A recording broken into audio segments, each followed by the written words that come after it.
Hi, YouTubers and wet shavers everywhere. It's Mark with GeorgeTune.com. I'm back with another Monday morning mailbag. Get yourself a cup of coffee, kick back, relax. Let's talk some wet shaving and a few other things. What do you got this morning? Hang on. This is, Yeah. I have got donut shop coffee in a Keurig, from a Keurig cup. Right here. I got 48 of them. Recently, you saw that video of my weekend getaway to Hocking Hills. I was in charge of getting all the breakfast food, for when we stayed in the cabin. And there's a Keurig coffee maker there, so I got 48 of these. It's a donut shop. This is great coffee. I think this comes, as I recall, I got the Keurig coffee maker as a gift from my nephews. And I believe, if I recall correctly, this came as part of a coffee sampling. And this was always really, really good. I like this a lot. So you can get them, 48 of them or 24, whatever you want. I got that at a Walmart, big box store. Really, very good coffee. And my mug is Number One Uncle. Check that out. Paramount's Kings Island. I don't know if Paramount still owns that amusement park. It's down in the Cincinnati area. I saw it years ago. I think you can see it right from I-71. Correct me if I'm wrong, all you Southern Ohioans, if you know. But I've never been there. Saw it from I-71, and of course, they bought Hanna-Barbera and integrated all the characters into the amusement park, the Flintstones and Yogi Bear and all that kind of thing. Of course, being a cartoonist, I'm going to get mugs like this all the time. And in Northeast Ohio, the big amusement park is Cedar Point in Sandusky. That is a really great amusement park. I've been going there ever since I was a little kid. And if you do make it to Cedar Point, get on the Top Thrill Dragster. That's an amazing roller coaster. You sit in the roller coaster car and they shoot you down this track. You go from like 0 to 90, 100 miles an hour, 120 miles an hour in like 3-4 seconds. And then you go straight up and then you go over the top of this hill and you come straight down, do a barrel roll, and then into the station. It takes no more than 30 seconds, but just the exhilaration and feel of going that fast. Really amazing. They try to recreate the sensation of being in a drag racer when the light hits green, that sort of thing. So yeah, that was really great. Cedar Point, Sandusky, Ohio. If you've not been there, check that out. Okay, let's get some of these questions. Hang on. That is good coffee. Wow. This one's from Joseph Paul. Hey, Mark, I know you've mentioned inheriting a razor from your father, and I was curious if he had any preferred soaps or aftershaves that you recall. And if so, do you use them as well? I know I use some of the same colognes my father used to wear as a way to remember him. Hey, that's really nice. Unfortunately, I don't remember the kind of soap, what type of soap he used or aftershave. Now, I talked to my older brother Jim, and he said that Dad had a shaving mug with a puck of soap in it that he would load his shaving brush in, and I'm assuming it was similar to something like this. And the soap would be inside, and then you would just load the brush. If it was something like this, then I'm thinking Old Spice. It's probably Old Spice. It's probably what he used. It was very common and widely used back in the day. That's what I'm thinking. And my understanding is today's Old Spice is not quite what yesterday's Old Spice was, scent-wise. Again, comment below and let me know if that's true. I've seen a little bit of conversation in wet shaving forums regarding that point on Old Spice aftershave. But what I did find of his, of course, you mentioned his razor. This is the 1957 Gillette Super Speed that he owned, and it was in beautiful shape. Really nice shape. Works beautifully, and I do shave with this from time to time. I also found this. This is a Gillette 3-piece old type razor. Now, I'm assuming this belonged to my grandfather, and in discussions with various people online, it's thought that this is probably nearly 100 years old. It probably dates back to 1918 into 1922, somewhere in there. It's a 3-piece razor, and the nice thing is this handle, which is hollow, is not cracked. A lot of these razors, if you find them at estate sales, antique stores, there will be a small crack in this handle. That's obviously from torquing it down, tightening it every time you had a shave. The other thing that is somewhat characteristic of some of these that you come across is it might be missing a tooth, or a tooth might be bent. I do have one little bent tooth right here. You can see it kind of goes east to west there. See that? You see that? East to west? Yeah, so I can still shave with it. There's nothing wrong with it. But I've been told don't try to bend it back. It will snap off. But yeah, I have shaved with it, but I don't shave with it much anymore because of its, it's kind of like an heirloom, belonged in, my father's, possibly my grandfather's. I'm assuming it was my grandfather's because Dad had it.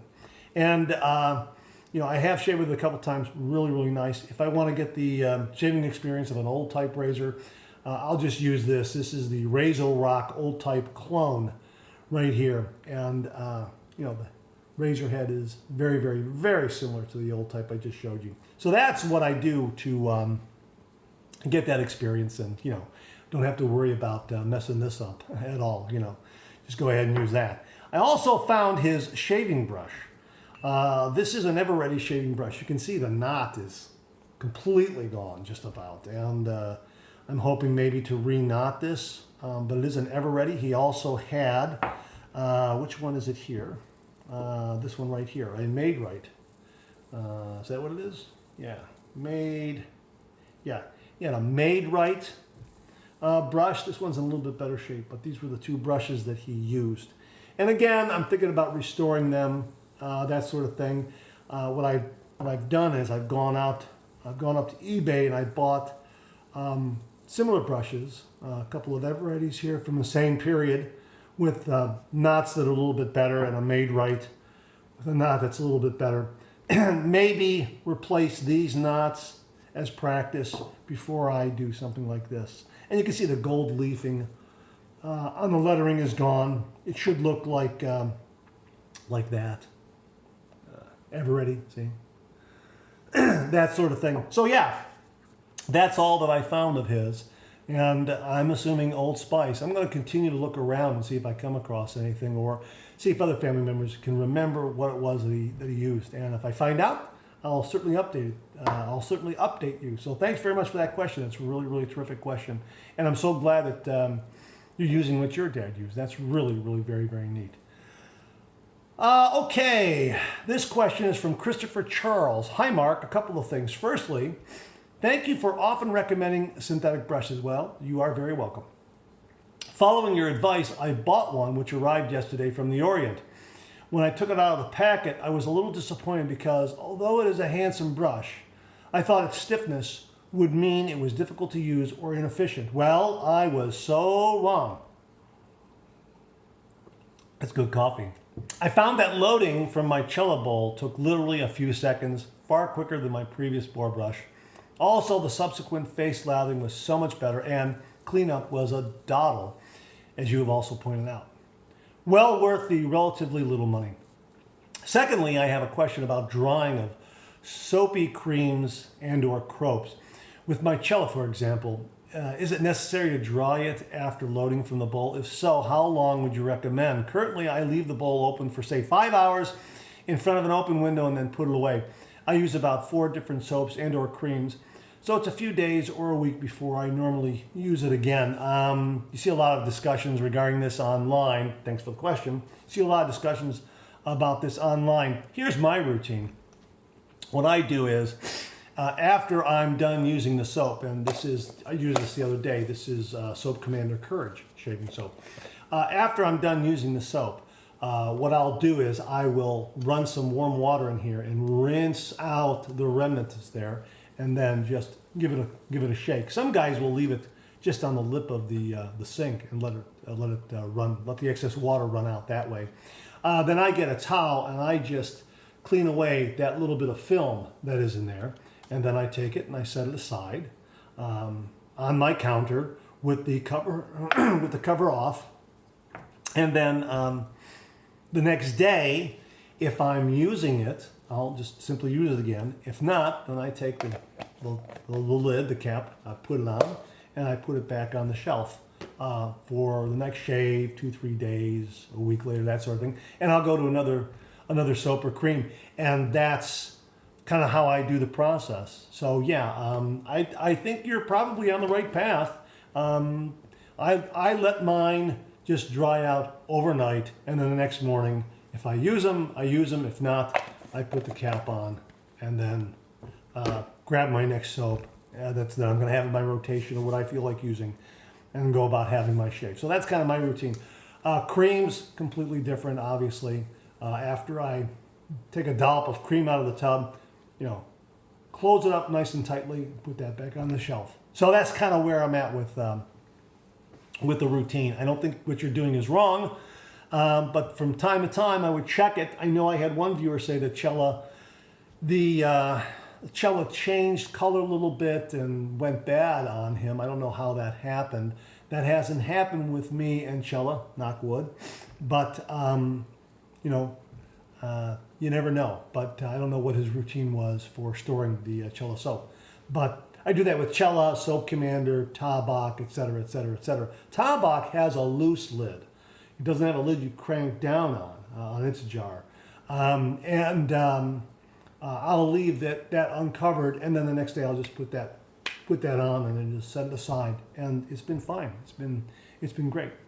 Okay, so thanks very much for that question. I really, really do appreciate it. I'm glad you're loving those synthetic brushes. Synthetic brushes are getting better and better and better all the time. They really, really are. Okay, this next question comes from Ron Culliner. Hi, Mark. I recently tried a new blade, Voskhod, which felt great on the first shave with 3 passes. However, the second shave did not go as well and I felt irritation. I stopped using the Voskhod and went back to my trusted Astra blade. I'm getting great shaves but still feel the razor burr around the chin from the previous blade. Moisturizers are not really helping. Can you share some tips for calming the chin area of my face? Should I reduce the amount of passes or go to a milder razor? Thank you for your tips and suggestions. Best, Ron. Ron, I can tell you what I did early on. I started off with the Vikings Blade Chieftain. As many of you know, it's a good neutral razor. I got efficient shaves, and I didn't get any razor irritation from that razor at all. It was just a really, really good efficient shave. There were some times when I did 3 passes, and there were some times I did 2 passes. It just depended upon the blade I was using and the soap, that sort of thing. I also, as I started to look at other razors and collect other razors, I started to find milder razors, and every once in a while I would use a milder razor, but I would never go to the aggressive side. I didn't go to the aggressive side until really recently, be perfectly honest with you, and I've kind of stayed away from high-end aggressive razors. There's some aggressive razors out there that I'll use them once and realize this is too aggressive for me. I can't use them every single day because my skin does border on the sensitive side. But I did a couple of things. Again, neutral razors, too mild. That worked out for me. 2 passes instead of 3. That worked for me. And I also started using soaps and creams that were meant for sensitive skin. The first one I used was the Van der Hagen luxury scented shave soap. This was really, really good. Very, very affordable. You can find it in your local grocery store or a big box store right off the shelf. Maybe about $4, $5, something like that. Just throw it in a mug and you're good to go. I thought this was a really, really good soap. It really gave me a lot of nice protection and good glide. And again, great for sensitive skin or if your skin borders on the sensitive side. I also went to Parasso Sensitive Skin Shave Cream. This was really, really a good one. Really, really nice. Worked up a great lather, but gave me a lot of nice protection. In the same ballpark, Nivea Sensitive Shave Cream. Also another one. Very affordable too. The other thing I did also was I got rid of alcohol for a while. I didn't use an alcohol-based aftershave. And none of these shave creams or soaps have alcohol in them either. So I eliminated alcohol because that'll dry out your skin. I just tried to find a good balm. That it's not going to be a couple of bucks, maybe costs a little more. Any of these are really, really good. This one has caffeine in it. And they say caffeine is really good for calming the skin. This is Pacific Shave Company. Like us a lot. Nice spearmint scent to it. But yeah, I went to an aftershave balm. The other thing I did was, after every shave, alum block. This was wonderful. Not only does it knock down irritation for me, but it gave me feedback. And if I was stinging too much, then I knew that I was either pressing too hard or doing too many passes with that particular blade or razor. So this really helped kind of control that in my shave. So I like that a lot. And last but not least, I used a product called the Shavier. This was really good for razor bumps and irritation. Now, I didn't get razor bumps, knock wood. I was lucky. I wasn't getting any razor bumps, anything like that. But every once in a while, maybe a little bit of irritation here and there. And that was from operator error. Maybe I was shaving an area where there wasn't any cream and I went over it with my blade again. You never want to shave an area that is not protected. And sometimes when you're starting out with the wet shave, you just might do it by habit. You just might hit that area again and there's no cream there and you end up getting a little irritation. So that's what I used for that, the Shavier. This was really wonderful. I'll have a link below for this. You can buy it now on Amazon or directly from them. And last but not least, the thing that I have seen online and other wet shavers talk about, and I'll pass it along, is that after the wet shave, your whisker actually retreats a little bit. When you wet your face, your whisker plumps up a little bit, you do your shave, and then after the shave, when the excess moisture comes off of it, that hair shaft actually, shrinks in size and retreats, and you have a smoother result 5 or 10 minutes after the shave. And I've noticed that many times. So many times after a shave of, say, 2 or 3 passes, immediately after I apply my aftershave balm, I will feel as if it's a darn fine shave. 5-10 minutes later, it ends up being a BBS. So I think the one thing I've learned to do is not to chase the BBS. In other words, if I feel a little bit of stubble after a first or second pass, I've come to realize and understand that that's going to retreat a little bit, and it's not going to be there when I put my hand there 5 or 10 minutes after the shave. And it's just a matter of understanding your own face and your own skin. Also, before I wrap this up, the other thing is that I was coming from the world of using electric razor. My skin was incredibly dry from all those years of using electric razor. Here I was starting to apply water and soaps and creams and that sort of thing. So my skin was really starting to adapt to the traditional wet shave. And that took me probably a couple of months to really get my skin in shape to receive that traditional wet shave. And if you're coming from a cartridge razor, you have to break that habit of pressing down. With a safety razor, you just want to use a really light touch and let the razor and the blade do all the work. But yeah, it took a while for my skin to, I think, adapt and accept the wet shave. And once it did, getting great shaves. And it's a really satisfying experience. And you just have to give it a little bit of time. And that's what I did. I think I made the mistake early on, years and years ago, getting that safety razor and messing up that first shave and saying, this is ridiculous, not good. I wish I would have hung in there. I wish I would have kept at it and really, learn the process. I think Dad eventually would have said, here, let me show you after maybe, several futile attempts on my part. It didn't happen. I just said, that's no good. Just went to a disposable, something like that, and kind of looked around and finally settled on electric razor. Wow, I'm just so sorry I didn't stick with it. So anyone who is just starting the wet shave, stick with it. Just keep at it. And one last point, you might want to just give your face a rest. Just give it a rest for a day and not do a shave, let it recover a little bit. If you're first starting out, that's what I did too. A couple times, maybe one day a week I would just, not shave, and then that next morning I'm good to go. But yeah, it's a process. My skin adapted, and just getting some really, really great shaves. And part of the fun is trying out all these great razors, both new and vintage. And that really is part of another attraction of the traditional wet shave. I always say, if you're not doing the traditional wet shave, what are you waiting for? Do the traditional wet shave. There is so much out there. There's so much there. It's available. New products all the time. Razors, blades, soaps, creams, aftershaves, balms. Really, really amazing what is out there. It's exploding, and a lot of men, young and old, are finding and rediscovering the traditional wet shave, and they're finding it to be a very, very satisfying practice. All right, hey, that's it. Thanks very, very much for tuning in. I really do appreciate it. Please share, please subscribe, please like. Hit that bell so it'll give you a yell the next time I upload a video.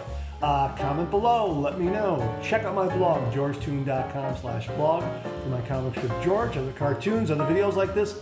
Check out my Amazon product page at amazon.com/shop/markzarady, where you'll see all these products that I review on this channel on that product page, categorized and organized, so you can find everything in a snap very, very easy. Thanks very much again. Make it a great week.